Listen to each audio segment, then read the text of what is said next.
Yeah, so to introduce myself, yeah, I'm Mike Draney. I'm a professor of biology, and right now I'm the chair of the Department of Natural and Applied Sciences at UWGB. Half of my teaching load is teaching, and so I teach some courses about biology and environmental science. And then I also, being the chair of the department, I am sort of an administrator. I do a lot of emails, a lot of meetings, and deal with everybody's problems. Everybody in the whole department, their problem is my problem. Honestly, the thing I probably like to do the very most is to study spiders. So I'll also do that, obviously. It's part of my job is to do scientific research. But I love doing research with students too. I have graduate students, usually have 1 or 2 graduate students, and they're interested in ecology and conservation, and then they do something that has to do with the animals I study, the spiders, and then I can help them identify to species, and we can do higher level work that way. So a lot of what I do is just trying to figure out what animal is which, and these spiders are not very large. You can't just look at them and know what you're looking at. You have to put them under the microscope, and so basically we have dead spiders that are preserved in alcohol. They're sort of pickled.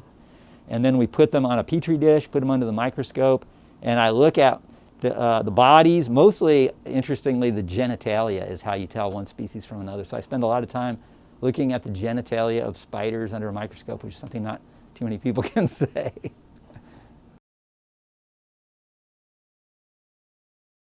This is my microscope. It's a dissecting scope, so it's a kind of a microscope where you can just put anything under here. You can put your hand, you can put a little mouse under here, anything you want, and it will magnify it. And it goes up to about 250 power, so it's a lot more powerful than the usual dissecting scope because I study spiders that are really small, about 1 or 2, 3 millimeters in body length. And then it also has a mirror here so that you can see what is in the microscope and draw at the same time. And then I also have a camera so that you can take photos of what you're seeing through the microscope. I've discovered a good number of new species. Some of them I've published and described, made them new to science. Others, I don't know enough about them to do that, but especially when we do research in the tropics, in Panama especially, I found quite a number of new species there. We had a great opportunity, what is that now, 13 years ago, in 2007, to start taking students to Panama, to the Smithsonian Tropical Research Institute. And so we take a small group of students, about 10 students or so, from Green Bay and also from St. Norbert College in De Pere. And then we always have one student from Panama that gets to go for free. And that's a great experience for everybody because the American students get to meet the Panamanian student and everybody gets to work. And we look at a lot of different habitats in Panama, different tropical ecosystems. And then we do research in different areas. We do some coral reef work out in the ocean, but my part of it is we go into rainforests and also mangrove, which is kind of like a forest at the edge of the ocean. And we try to find species of spiders using the same kind of sampling at every spot so we can compare one spot to another. So it's a 2-week course, and it's sort of it's geared towards science students, and it is subsidized by one of our benefactors. The Coffrin Fund gives us about $25,000 every year. So this should be one of the most expensive travel courses on campus. Instead, it's one of the cheapest travel courses on campus. We go to Panama for 2 weeks, right in the middle of winter, right when you want to be in Panama, where it feels like the warmest day of summer. And we go to places where tourists aren't allowed to go. We are using boats. We're going snorkeling, seeing things that tourists don't get to see. And it's a life-changing experience for many students as well as for myself. And it's not just the places either. I think that's a really important experience. It's seeing that in different parts of the world, people live in very different ways than we do here in Wisconsin, and they even think in different ways than we do. And I think it's really sort of an eye-opening experience to interact with people from another country. You need to respect spiders. Many of them, all spiders have venom it's a chemical they can inject into their prey usually to disable it and actually start the digestion process as well. And many of them also use their venom as a defensive weapon if they are attacked. And so if a spider is big enough, it can bite humans and they can inject venom. There are very few of them that are truly dangerous. Very few species indeed. There's 48,000 species of spiders, and we know of about a dozen or so that are really medically important. There's 2 of them in the United States. There's a northern black widow that you can find in Wisconsin, and if you got bitten by that, it would be an extremely painful and uncomfortable experience. But I've been collecting spiders, as you guys know, professionally for over 20 years in Wisconsin. I've never collected one myself. I've had people bring them to me, so they're around, but they're quite rare, and there's no documented case of anyone being bitten by a black widow in Wisconsin history. So could you get bitten? Yes, but it's not really on the top 100 things to worry about.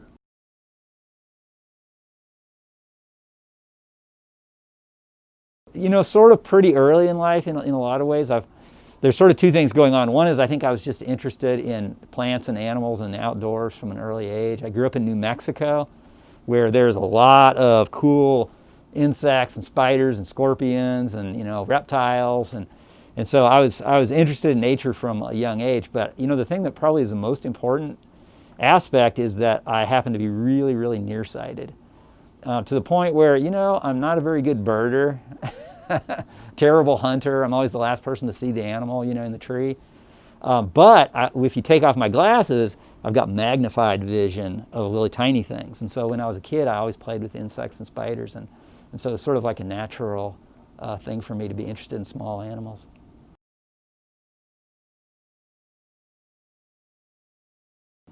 Yes, absolutely. Absolutely. It's really important, because what I really am is a scientist, right? And you have to not just be interested in things, you have to be interested in how do we learn about things and how do we know about things. And oftentimes to learn about things that aren't already known is difficult, right? All the easy things are already known. And so to do science, you're making difficult observations, and you're using new technology. And you, of course, as a scientist, you need to quantify everything. Everything has to be measured. It has to be repeatable. You have to be able to do statistics. And so all of this requires, care and knowledge, and you have to kind of know what you're doing if you want to, contribute. Obviously, if you just want to appreciate nature, anyone can do that, and I encourage everyone to do that. But if you want to be a scientist, I go to college, and then I got a master's degree, and then I got a PhD, and I even went as a postdoc after that and spent a couple years as a postdoc before I got this professor job. So yeah, it's a lifelong career, and it's more of an avocation, a calling, than just a career, right? If I wanted to do something that would get me a lot of money, there's a lot of other careers that would have been more straightforward and easy to do that with.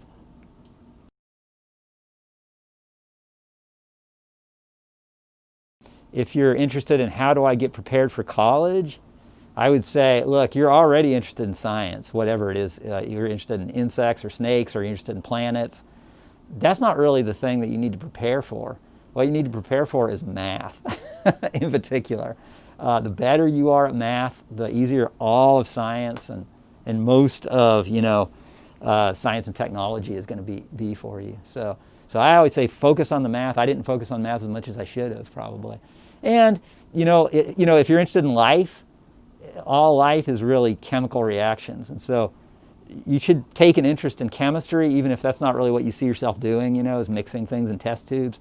Biology really is a very high level kind of chemistry. So yeah, take math and science classes. Well, I do have a group of spiders that I sort of specialize in. They're some of the smallest spiders in the world. I don't know if I can see. Yeah, here's a picture of one right there. But anyway, they're little spiders called sheetweb spiders, and they're the most diverse group of spiders in Wisconsin. There's twice as many species of sheetweb spiders as any other family of spiders. And I found one really interesting looking spider when I was a graduate student, and I couldn't figure out what it was. I knew it was a new species, but I couldn't even tell what genus it should be placed in, so how could you describe it?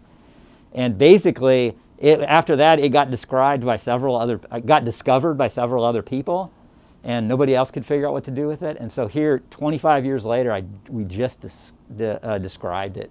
So that's been a real, a long time coming. Quarter of a century it took us to figure out what this 1 millimeter, 1.5 millimeter long spider was. And we named it after a colleague of ours that died really young, and it was really satisfying for me to name that species. Well, number one, the Panama course, right? So that's I would have to say that's my favorite one, right? 2 weeks in the tropics with a small group of students and a couple of colleagues, and we just focus on, natural history, nature, ecology, conservation. It's a lovely experience.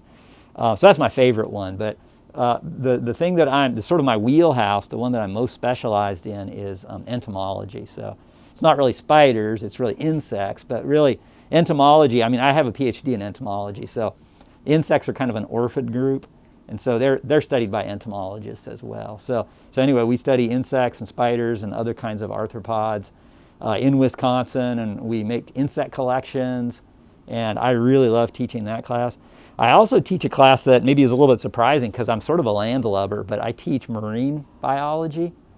I've always been really interested in invertebrates, and if you want to see a lot of invertebrates, it's the ocean, right? So I've ended up teaching that course, and it has a lot of ecology and conservation as well, and it's a class that a lot of students are super interested in, right? Every fourth biology major I run into says, I want to study dolphins or whatever, and so the students are highly motivated. It's also interesting because they sometimes know as much as I do about certain things, and so it's a sort of a thing where we kind of are a learning community, and we're learning about marine biology together. And then I also teach the principles of biology, so all biology majors, environmental science majors have to take this organismal biology course. And I team teach that with a botanist, with a plant person, so that's really fun for me. She teaches the first half about plants and everything else, and then I teach the second half about animals. And then we have a lab that I teach along with that. And then one last course that I have taught, at least in the past before I became chair, is Intro to Environmental Science. And that's a course that it's a general education course, so all sorts of non-science majors take it, and it's a really big class, but it's about something that should concern everyone, right? That is the functioning of our planet and environmental health of the thing that we depend on, right? This rock. So it's something that everybody should be interested in, and I get a lot of satisfaction trying to enlighten people about the way our world works and our place in it, and how powerful we've become and how easy it is for us to screw things up now.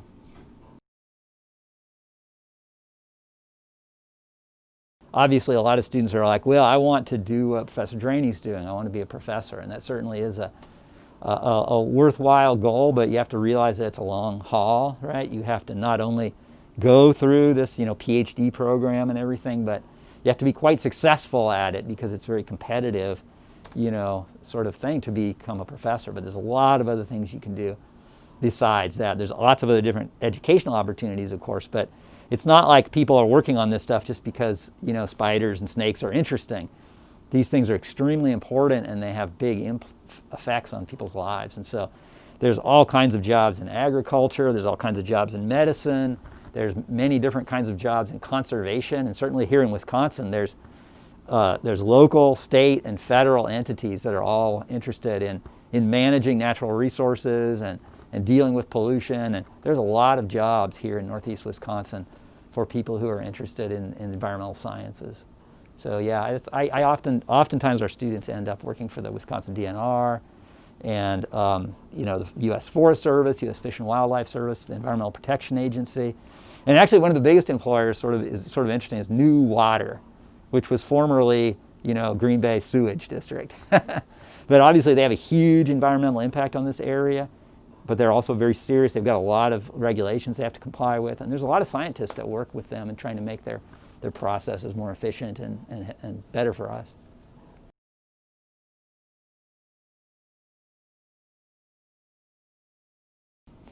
First of all, just go outside. It's not getting any warmer, so now's the time to get out there, and there's still a lot of things that are alive, and you can check things out. Of course, you can go outside when it's the middle of winter too. There's a lot of nature then too, but now is the time.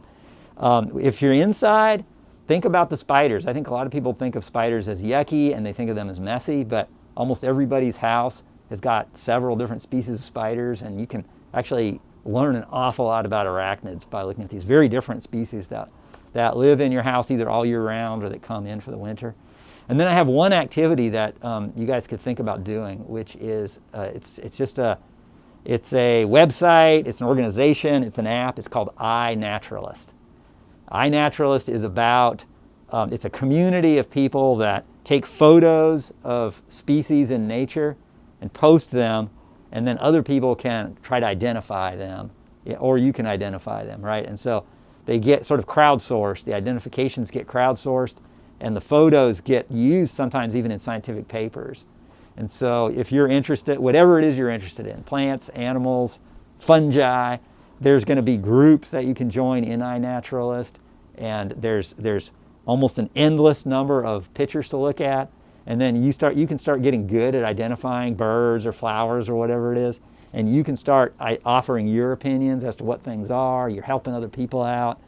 I think it's a really great platform, and it's a great way for people like me to teach people in a really low pressure environment, and it's a lot of fun. Yeah, why should a 5th grader care about spiders, the thing that I study? Well, first of all, there's a lot of species of spiders, and they're an important part of what we call our biodiversity, right? The total number of different kinds of plants and animals that share the planet with us.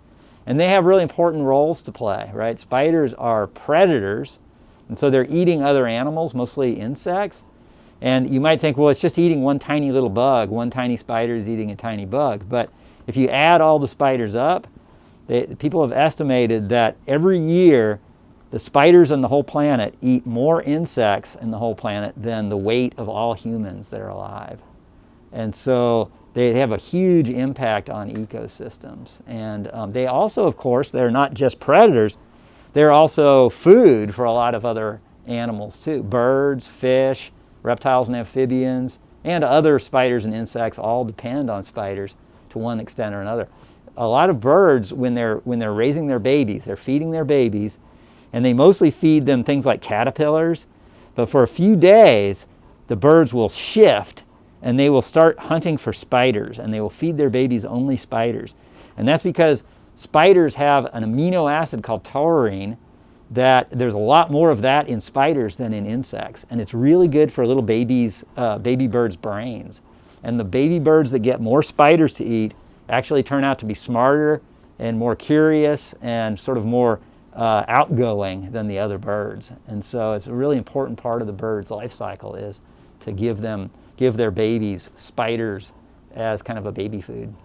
So yeah, if you are interested in science and you're interested in nature and you want to study that and do that as a career, then you need to take science courses. There's all different kinds of science courses you can take, and it's not just biology. If you're interested in plants and animals, obviously that's biology, but you want to take chemistry as well, because living things really are a bunch of chemical reactions, and they're participating with the environment in terms of chemical reactions, and it's all chemistry. And then lastly, any kind of science that you do is going to involve math. So even though you might think, well, I'm interested in deer or I'm interested in dolphins, if you're going to really study them, it's going to be using math, and sometimes very high level, mathematical models and statistical models. And so the more math you can learn, the easier it is going to be for you to study science, and the more successful you'll be in science. So take a lot of math. It's how scientists understand the world and communicate with each other. Okay, I want to show you my colony or culture of Madagascar hissing cockroaches. Okay, so they're a big species of flightless cockroaches that live on the floor of the rainforest in this big island called Madagascar off the coast of Africa. That's the only place in the world that they're native to, right? That's where they evolved. And the reason why I have them is because they're flightless and they're harmless, but they're really big insects. And so it's really easy for students to see all the different parts of insects, and you can handle these, but it's really safe.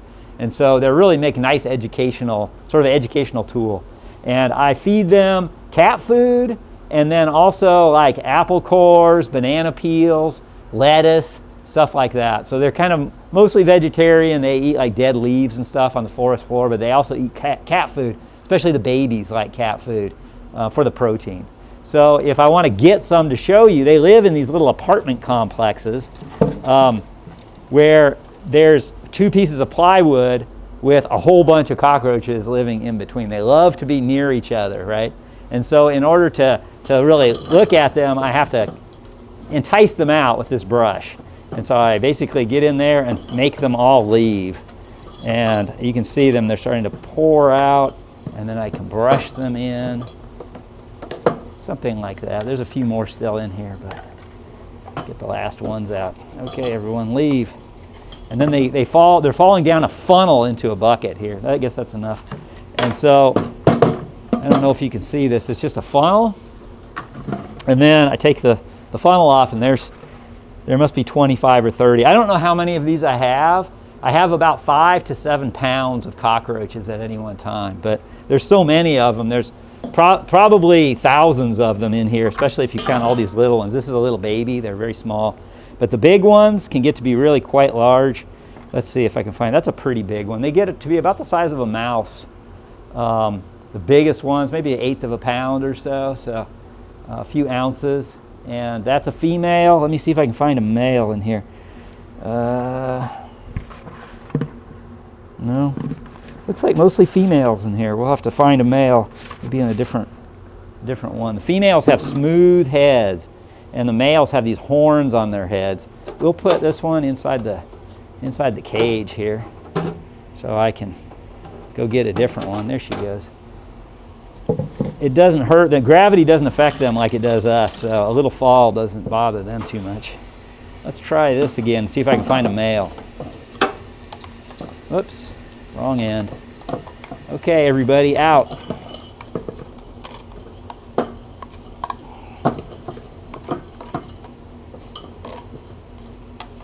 There we go. Surely there's some males in here. Okay, whoops, one spilled. Wait, where did one go? Sometimes I get some escapees, that's not good. Now we can check and see if I can find a male in here. I give away the males as pets sometimes. I don't want them to reproduce, so I just give males away. So it's a little harder to find them.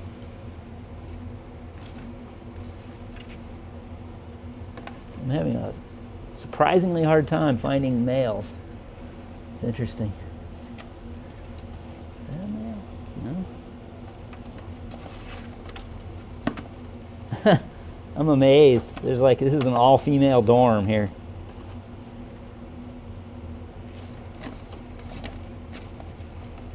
Here we go. Here's a male, and I don't know if you can zoom in on that, but they've got kind of horns on the front of their head, on the top of their head there, and that's how you can tell it's a male. And I don't know where the big one, usually there's one big male that kicks all the other males out of an apartment complex like that, but maybe it's this one, this little teeny one, maybe a great fighter, it's hard to say. So that's a male, and you can compare it with a female here.